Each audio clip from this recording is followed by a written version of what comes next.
Top 5 des meilleurs milieux en 2025. Attention, ce classement demeure celui de 2025, ça peut changer en 2026.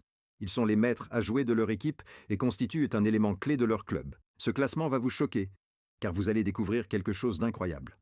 Veuillez vous abonner et liker la vidéo s'il vous plaît. 5e, Federico Valverde. Il est le pilier du Real Madrid depuis plusieurs saisons. Ses qualités sont intensité, endurance, polyvalence.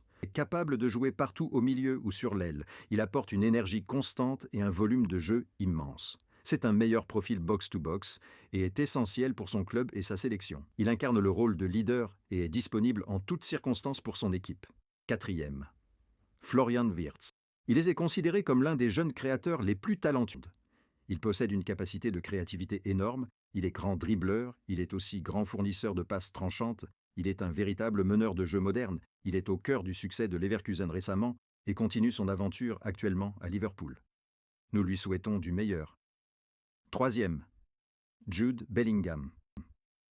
Il était leader du classement en 2024 année, dans laquelle il a même été 3e au Ballon d'Or. Il aligne puissance, intelligence tactique et a une capacité incroyable de marquer et de défendre. Il est complet. Un box-to-box moderne, capable d'être décisif dans toutes les zones du terrain. Il est l'exemple parfait d'un milieu complet dans sa génération. Capable de changer l'issue d'un match par sa capacité de marquer et de faire la différence défensivement. À présent, c'est le top 2 entre Pedri et Vitinha. Selon vous, qui mérite d'être le leader de ce classement? Vous êtes Team Pedri ou Team Vitinha? Mais tout en restant professionnel et sans émotion, on peut dire que le deuxième est Pedri. Classé numéro 1 dans plusieurs palmarès 2025, il a une vision de jeu exceptionnelle, technique pure, capacité à dicter le tempo. Il symbolise le retour du milieu créatif à l'ancienne, avec une maturité déjà impressionnante malgré son jeune âge. Il aligne intelligence de jeu et maturité incroyable. Performance sur performance, son football demeure un pur régal pour les amoureux du football. En 2025, il est le maître à jouer du FC Barcelone et de l'Espagne.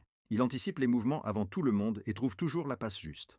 Malgré son âge, il joue avec la sérénité d'un vétéran. Il dispose d'une maîtrise technique remarquable. Tout semble naturel et fluide pour lui. Premier, Vitinha. Le Portugais est un milieu de contrôle et de création.